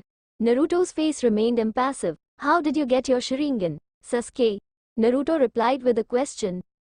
Sasuke, in his current mindset, did not fully understand Naruto's question. Answer me, Naruto. Sasuke yelled, his death glare intensifying. I just did. Naruto responded nonchalantly. Shikamaru spoke before someone got hurt. Calm down, Sasuke, Shikamaru said in his usual bored tone. Naruto answered your question. He asked you how you got your Sharingan. The answer is you awakened it like any other Uchiha. What Naruto is saying is that he awakened his Sharingan. That's how he got it. But leads to more troublesome questions. Shikamaru spoke while other contestants watched on. Awoke. How?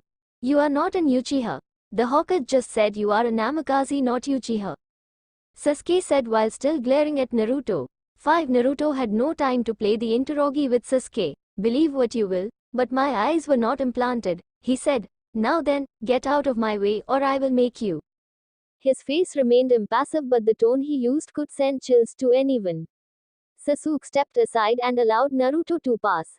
Naruto wanted to watch the next match.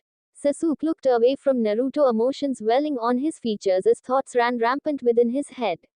Naruto had just said his Sharingan was not implanted, meaning he had to have Uchiha blood running through his veins. His father was not an Uchiha, which if he truly had Uchiha DNA in his body, he got it from his mother. Still, the thought of Naruto being an Uchiha brought him a lot of emotions. Temari eyed Naruto with thoughts running through her head. Being the son of the Yondaime Hokage made Naruto someone like royalty.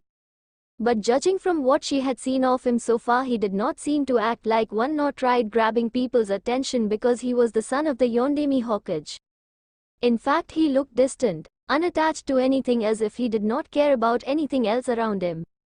Cage booth. Well, that was certainly interesting. The match itself rather than the secret you have just revealed, Hokage Dono. The Kazakage spoke, clearly interested. Naruto possessed far greater skill than he let people believe. His interest in Naruto had surely grown. The Sandemi nodded. The match was truly interesting. It was not only the fight but the things that were revealed during the match. You certainly have a skilled genin in Naruto, Hokage done. The Kazakage said again honestly. The Hokage smiled. Naruto was certainly interesting. Naruto did fire-style jutsu at a higher level. He was sure Naruto would give Itachi a run for his money when it came to fire-style jutsu. Not an Uchiha, which if he truly had Uchiha DNA in his body, he got it from his mother. Still, the thought of Naruto being an Uchiha brought him a lot of emotions. Temari eyed Naruto with thoughts running through her head. Being the son of the Yondaime Hokage made Naruto someone like royalty. But judging from what she had seen of him so far, he did not seem to act like one nor tried grabbing people's attention because he was the son of the Yondaime Hokage. In fact, he looked distant, unattached to anything, as if he did not care about anything else around him. Cage booth. Well, that was certainly interesting. The match itself rather than the secret you have just revealed, Hokage Dono. The Kazakage spoke, clearly interested. Naruto possessed far greater skill than he let people believe. His interest in Naruto had surely grown. The Sandemi nodded. The match was truly interesting.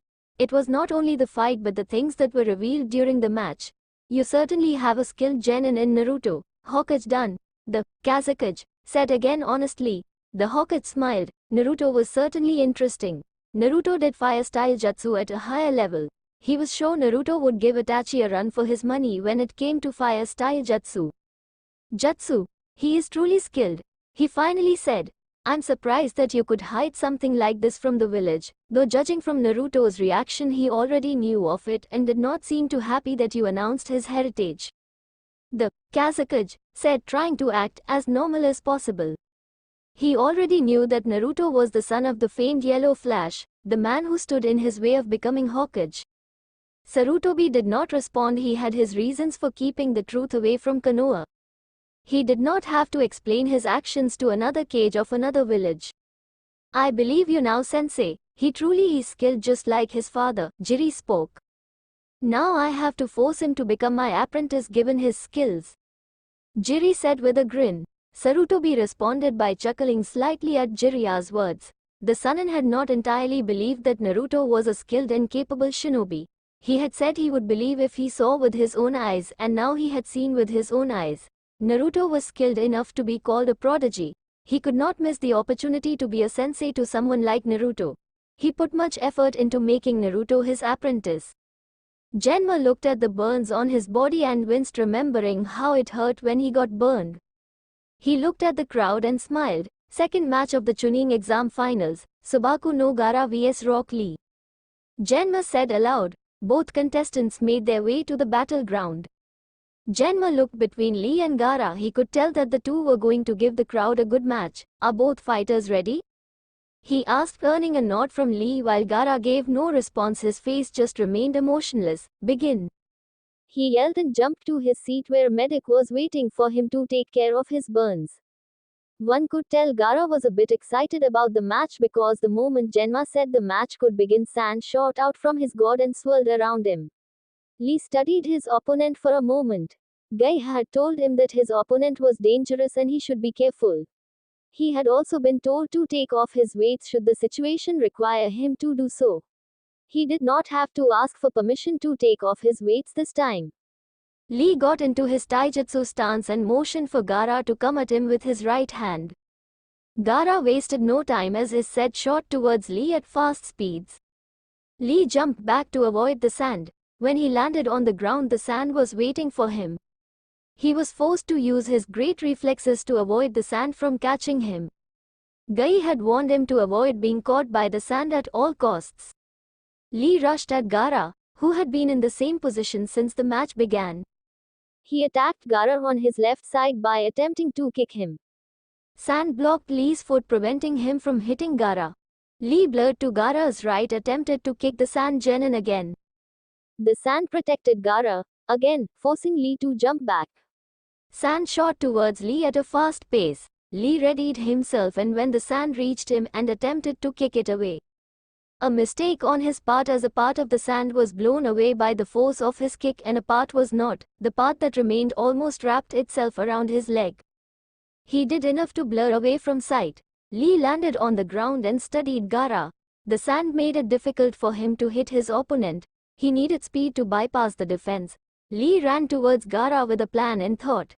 He appeared in front of Gaara looking as if he wanted to punch the genin. Gaara's sand tried to wrap itself around Lee, only for Lee to disappear and appear behind Gaara. Lee swung his leg attempting to kick Gaara from behind.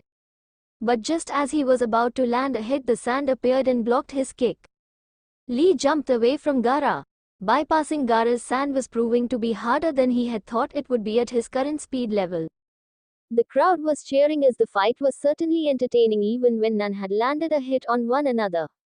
At the contestants' booth, Kankuro had a wide smile admiring Gaara's sand. No one had ever landed a hit on Gaara. Gaara was untouchable with his sand and there was no way Lee would be able to touch Gaara. Well, that was according to him. Lee appeared in front of Gaara and attempted to punch Gaara with the strongest punch he could master. The sand tried to block his punch, but the punch broke through. Just as it was about to make contact with Gaara, another wave of sand appeared in its path and this time blocked Lee's punch. Lee did not stop with just a powerful punch. He spun around, swinging his leg, bringing forth his most powerful kick. Gaara brought forward his sand to block the kick. But the sand did not stand a chance against the power behind Lee's kick. Lee's foot marched towards Gaara's face, but again, just as it was about to hit, more sand blocked its path. But the results were different this time. Even the sand shielding Gaara, he was sent flying away towards the wall. Gaara's sand created a cushion. Before he hit the wall, Gaara smiled maniacally at Lee and walked a bit towards Lee before he stopped. He moved his sand with his hand this time. When he was moving it with his hands, it was moving at a faster speed than before. A wave of sand almost wrapped Lee from behind, but Lee disappeared from sight, dodging the sand, albeit barely. Lee rushed at Gaara, dodging waves of sand that were trying to wrap themselves on him. Lee dodged each sand attack skillfully. When he reached Gaara, he was unable to attack the Jinchuriku as he found large amounts of sand waiting for him. Lee quickly disappeared from view, avoiding the sand. If Lee was going to break through Gaara's defense, he would have to step up his game. Lee looked at his sensei as if asking for permission. Guy nodded, making Lee smile. Despite Guy having already given him permission to take off his weights during his fight, it felt right asking for permission again. He took off the weights on his legs and held them with both his hands. Gaara only raised an eyebrow, wondering what his opponent was up to. Lee let go of the weights. Boom, they hit the ground and shook the stadium slightly. The weights created two craters on the battlefield. Almost everyone had wide eyes at the effects of Lee's weights. It was just unimaginable how a youngler like Lee could be able to wear such heavy weights and still move as fast as he had been moving so far in his match against Gaara. Guy just smiled proudly at his student. It was not easy for Lee to be able to wear such heavy weights, but through hard work they did it.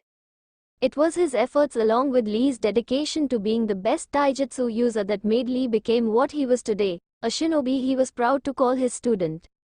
Lee took a taijutsu stance with a serious expression on his face. Lee vanished from his spot. Only a select few saw him move. The others just blinked a few times looking around the battlefield. Their efforts were rewarded as Lee appeared behind Gaara. Gaara turned around with wide eyes showing his shock at Lee's speed. Lee swung his right leg at Gaara. Gaara's sand was unable to react fast enough to leap into his defense. Lee's kick connected with Gaara's face. Gaara was sent flying, but before he could hit the walls, Lee appeared above him facing down and kicked him hard on the face. Gaara crashed down the ground creating a crater. Lee landed on the ground gracefully and waited for his opponent to recover. Gaara stood up from the crater and brushed his fingers against his mouth. He looked at his fingers and saw blood. To some it was most shocking because none had ever seen Gaara bleed before. It was shocking to see that someone had the speed to bypass through Gaara's sand and hurt Gaara. Not even Jonins had been unable to hurt Gaara, but a genin from Konoha had just done it. It was unbelievable. Gaara smiled maliciously. Blood, my blood, he said to himself, then looked back at Lee. Mother wants your blood, Gaara said maliciously. I must feed on your blood to prove my existence and erase yours. Lee looked at Gaara showing a bit of confusion, but he later shrugged it off and dashed towards Gaara. Only small gusts of winds could be seen upon where he had been standing. A large wall of sand appeared in front of him, blocking his path. Lee jumped up, passing the wall. While he was still in air, he began to rotate furiously towards Gaara. Konoha Senpu, Lee yelled as he delivered a spinning kick to Gaara. Gaara's sand came to the rescue and blocked Lee's kick. Lee spun around and attempted to kick Gaara with his other leg, but the sand blocked his kick again. Lee flashed out of sight and appeared behind Gaara. He swung his right hand and delivered a punch at Gaara's face. Gaara had been unable to block due to the speed on the attack. With his full speed, Lee was able to bypass Gaara's defense. The punch sent him flying, but Gaara quickly recovered and landed down the ground gracefully. Lee watched with wide eyes as sand around Gaara's face began to peel off. Gaara's thin layer of sand reformed again on his skin. It was his secondary defense mechanism. Lee gritted his teeth in frustrations. So far he had not been able to damage Gaara. It was like all his efforts were pointless. To win he had two risky measures. Lee suddenly blurred out of sight. He was running at his speed's peak. Lee kicked Gaara into air and used Shadow of the Dancing Leaf to get behind Gaara while still in flight. He let loose of his bandages and wrapped it around Gaara, restraining him as gravity began to pull them down. This should end the match, Lee exclaimed confidently. He and Gaara began to rotate furiously while they fell down the ground as a spinning vortex. Gaara hit the ground head first. Lee was also hurt as the technique was a double-edged sword. But Lee, being the user of the technique, received less damage than his opponent. Lee panted as he watched the debris where Gaara was lying. The crowd began to cheer, applauding the technique and also thinking that the match was over. But everyone's celebrations were cut short as Gaara let out a maniacal laughter. Lee could not believe what his eyes were showing him as he watched Gaara stumbled up and stood up with a maniacal grin, and blood dripping from his mouth. His sand swirled furiously around him. I must really drink your blood, mother wants it. Large torrents of sand began to fire at Lee mercilessly. Lee did his best to dodge all of the attacks. But keeping up with Gaara's sand was tiring him. Gaara was sending the sand at Lee tirelessly without even taking a break. With the smile on his face, it was obvious that he wanted to crush Lee with his sand. Lee found himself back against the arena's battle floor. He was left to only think of defense as Gaara had been attacking him with his sand furiously. A wave of sand appeared in front of him, stretched as if it was welcoming him for an embrace. Gaara grinned and made a fist encasing the sand around Lee. Subaku-kyu, Gaara said as his set seemingly wrapped itself around Lee. Nothing happened, there was no blood that fell rain down the ground. Gaara was aware that he did not catch Lee because he did not feel him on his sand. Lee appeared a few feet away from his previous position. Some let out a sigh of relief seeing that the match was not over. It seems that I cannot defeat as I am, Lee said seriously looking at Gaara, then I must. Uddharan Chinha. He trailed off. First gate. Gate of opening. Lee yelled as the aura around him began to change. Second gate. Gate of healing. His skin began to change its normal color. Third gate. Gate of life. Fourth gate. Gate of pain. Fifth gate. Gate of limit. Lee yelled. He was surrounded by a blue aura and veins around his body had bulged. Gust of winds picked up where Lee was standing. The crowd was awed at the power Lee was emitting. It was definitely not the power of your normal genin.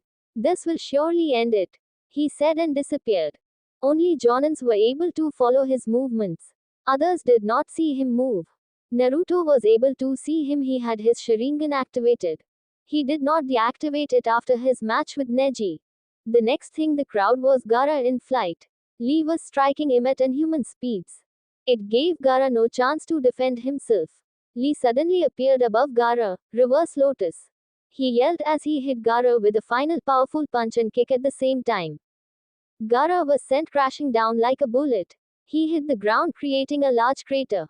Some with experienced eyes saw that Gaara's god turned into sand and created a sand cushion before he hit the ground. Lee landed at the unwelcoming ground harshly due to the use of his technique.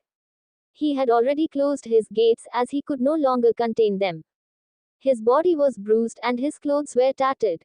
His breathing was labored and he was on his knees as he was unable to stand. The technique used too much power at once and left him without strength. It was why he used it as a last resort. The crowd cheered gracefully at the power of Lee's attack. They thought that it was surely over, as they believed that no one could stand again after crashing down the way Gaara did. The dust cleared, revealing Gaara lying down in a crater. Sand was peeling off his skin and more blood continued to drip from his mouth. His sand had absorbed much of the damage he could have suffered. Sand coffin, Gaara said with his hand raised while he was still lying down. Lee found himself at the mercy of Gaara's sand. He tried to escape but his muscles were torn apart and he was out of strength because he had opened 5 gates and used reverse lotus. The sand caught Lee's left leg and hand, crashing them. Ugh! Lee screamed in pain as Gaara's sand crushed his hand and leg. He landed on the ground harshly. Gaara got to his feet slowly, looking slightly worn out but had no significant damage on his body. Gaara chuckled darkly. Mother will now have your blood. He yelled like a crazed person. Gaara's sand shot towards an immobile Lee. Guy tensed knowing that Lee would surely die if Gaara caught him with his sand. In his condition, Lee could not do anything. It was now up to him as a loving sensei to protect his student. He rushed to the stadium to save Lee. He was not alone. A bandaged Genma had the same thoughts as him. Guy was able to get to Lee before Gaara's sand. He took Lee out of the path of the sand while Genma appeared before Gaara. This match is over, he said sternly. Gaara ignored him and looked over to Guy and Lee. Why did you save him? He asked, his features having returned to his emotionless and cold facade. He is my student, my pride and joy. Guy replied, almost breaking into tears as he walked away, taking Lee to the medics.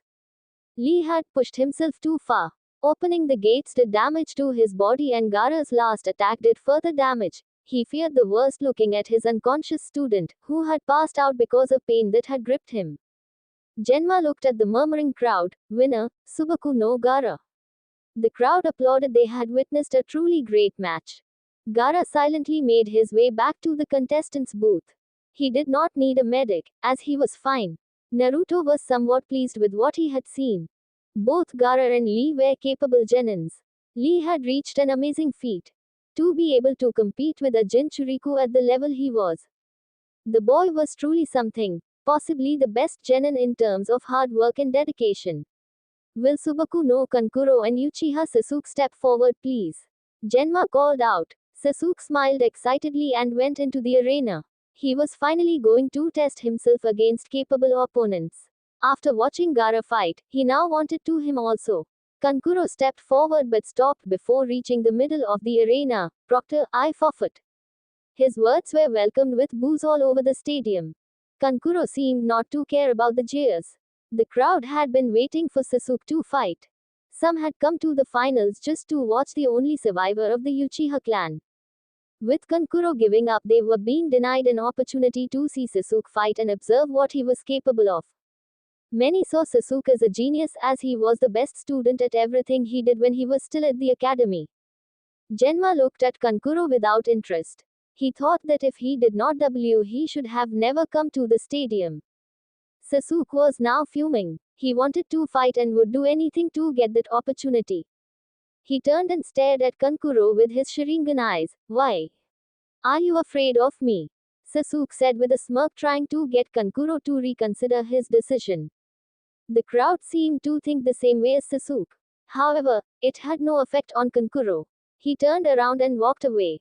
Sasuke gritted his teeth, seeing that his attempt had failed. He held out his right hand and lightning began to sparkle on his palm.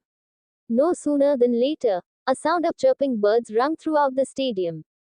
Jonins recognized Sasuke's jutsu as Kakashi's trademark assassination jutsu.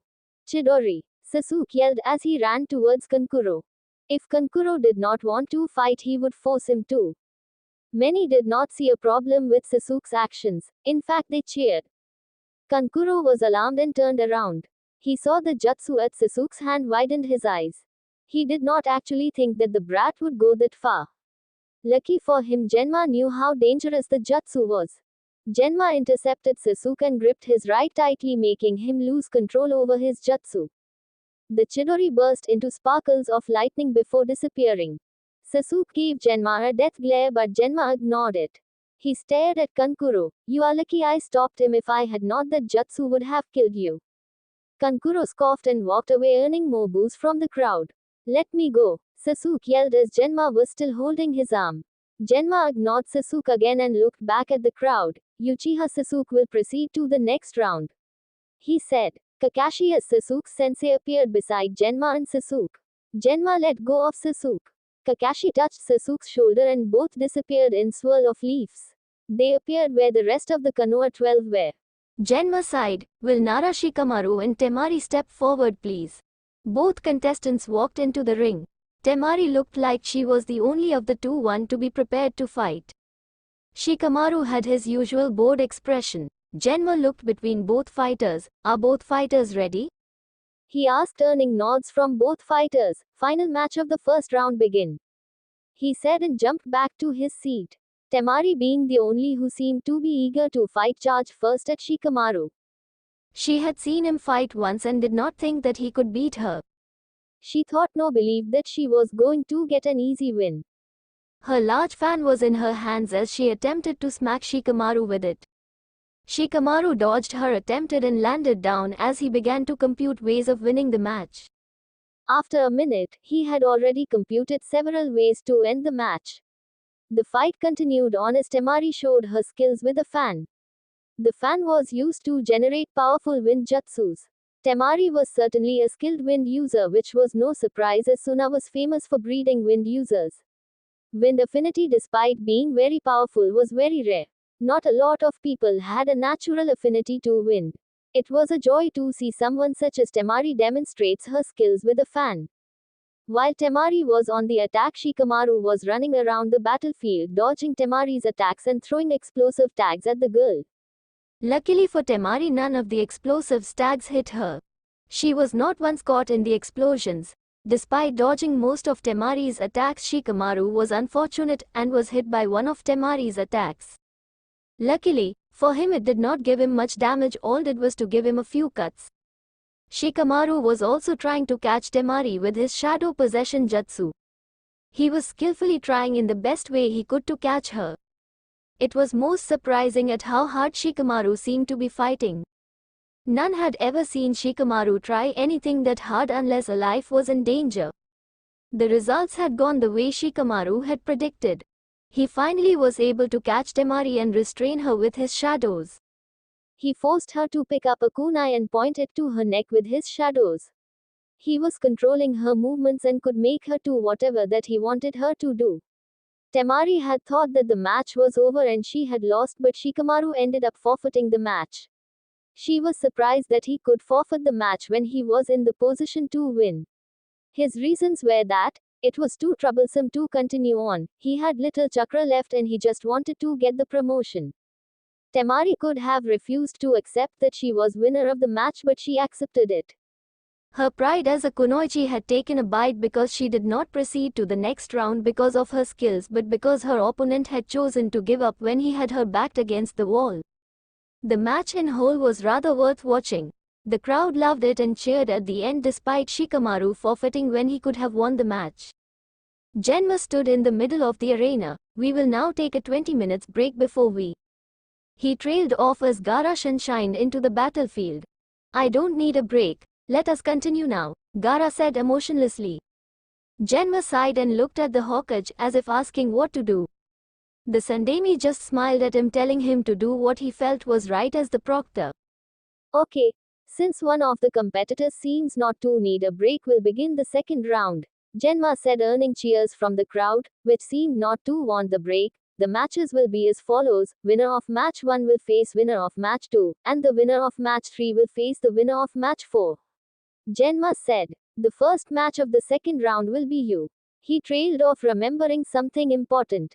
A young woman from the crowd sitting at a seat near the fighting area of the arena spoke for him, Namikaze Naruto. The young woman earned chuckles from some spectators. Genma coughed to get everyone to return their attention to him. Thank you, he said, looking at the young woman. The match will be Namikaze Naruto vs Subaku no Gaara. Now since Gaara is already here, will Namikaze Naruto step forward please? Naruto appeared in the middle of the arena in a burst of flames. You can begin, Genma said, returning to his seat. Gaara grinned maliciously at Naruto. Mother has been waiting to feed on your blood. Naruto raised a single brow. It was not the same time he had heard Gaara say mother and blood. He figured it was the Shukaku whispering things to his mind. Given what Zetsu had gathered about Gaara's childhood, it was not surprising that Gaara would give in to Shukaku's influence.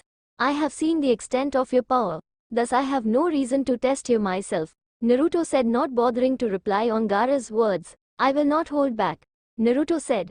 Naruto did hand seals and kneaded chakra inside body, turning it into fire. Fire release, majestic fire. Destruction. Naruto expelled a stream of dense flames that ignited upon reaching their target, Gaara. The fire expanded, covering most of the fighting ground of the arena. Naruto held the flames for some time, wanting to see how Gaara's sand would hold on. Gaara was in the middle of dense and intensive sand. A few were starting to fear for his safety. It was like he had been thrown in a pit of flames. Gaara had seen the flames coming and had his sand created a dome of sand around him. The sand held on, but the intense heat of the flames heated his sand and made it unbearable for him. The intense heat inside his sand made it hard for him to breathe. The heat was sucking out the oxygen inside his shell. Naruto stopped his jutsu before he cooked Gaara alive. The flames cleared and Gaara's protective sand crumbled down into dust. Gaara fell on his knees with wide eyes, sweating and trying to catch his breath. Once he had caught his breath, he got up from his knees and stood up. Cage booth. Your genin certainly is brutal, Hokage done, the Kazakage said. The Sandemi nodded. Yes, he is. Still, I am interested on how he will do against my Gaara, the Kazakage said. I think he will win the match. So far we have only seen him use fire jutsu perfectly, and I don't believe that is all he can do. I believe there is much more we will see from him, the Sandemi replied. Jiri nodded, agreeing with his sensei. He heard when Naruto said he would not hold back. He wanted to see what he could do when he was not holding back. The Kazakage said nothing further. He chose to admire Naruto's skills and eyes. Back at the fight, you did well surviving that, Naruto complimented. He felt he needed to do so. No one could take his jutsu, not be incarnated. But Gaara had defended himself well against his intense flames. It was worth complimenting. But will you be able to stand after my next assault? Naruto asked rhetorically. His Sharingan morphed into its Manchikyu state. Most who knew of the Manchikyu widened their eyes. To see Naruto wielding the Manchikyu at such a young age was defiantly shocking. Not even Itachi, who was a prodigy and a master of the Sharingan, had awakened his Manchikyu at a young age. The Kazakage's eyes lit yellow for a moment upon seeing the powerful Manchikyu Sharingan. He knew full well what one had to do to awaken it. He had done a lot of research about it. The Manchikyu made him admire Naruto even more than he was currently. He would be so feared if he could have both Sasuke and Naruto by his side. He wondered if Naruto had the manchkyou when he fought him at the Forest of Death. Naruto crossed his hands on his chest while Gaara just watched him. A blue chakra began to form around him. The chakra became dark blue and took a form of a skeletal humanoid that surrounded Naruto. The beast's head, though skeletal, had dark yellow eyes and a thin skeletal chin. The beast grew to a larger size and unleashed a roar. Its size was enough for Naruto, as he wanted to be able to move freely in the confined space. The beast stretched out both its hands as blue chakra blades formed. Susanoo, Naruto said. Naruto's Susanoo shocked many who had never seen anything like this before. At the cage booth, the elder shinobi who knew what it was just widened their eyes. The Kazakage chuckled darkly inwardly and sat at the edge of his seat. Jiri and the Sandemi did not notice as their eyes were firmly on Naruto. Gaara just continued to watch Naruto emotionlessly with his sand swirling around him. The crowd was awed by what they were seeing. They never expected such a thing from a genin at the Chunin exams. It was like watching a joining exam, not a couple of genins displaying their strength. I hope you liked the video. See you in next part. Take care.